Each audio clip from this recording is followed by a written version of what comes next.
Welcome to our channel. Today we how to authorize PagerDuty for AI incident triage automation. Begin by accessing your PagerDuty account. Log in using your credentials. Once logged in, navigate to the Integrations tab in the main menu. In the Integrations section, select API Access Keys. Click on Create API Key to generate a new key. Label the key to identify it later, such as AI Incident Triage. Set the permissions for the API key according to your requirements. Ensure the key has the necessary access to create and manage incidents. After setting the permissions, click Save to generate the key. Copy the API key and store it securely. Next, open your AI Triage tool or platform. Locate the integration or settings for PagerDuty. In the integration settings, find the option to input the PagerDuty API key. Paste the API key into the designated field. Confirm the connection to ensure the integration is valid. Test the connection to verify that the AI tool can communicate with PagerDuty.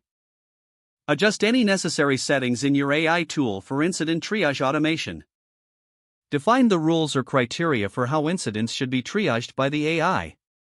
Save the configuration settings in your AI tool.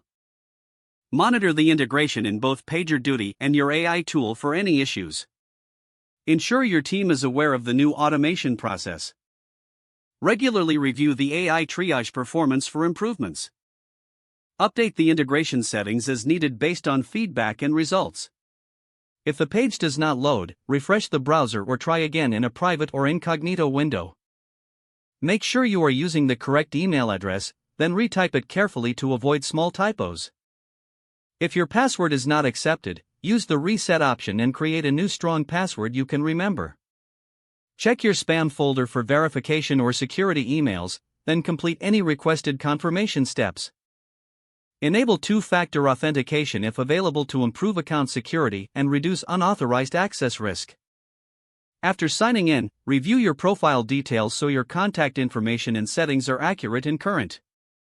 If you see an error message, note it down and try again after restarting your device and internet connection. Don't forget to like this video and subscribe to our channel for more step-by-step tech guides.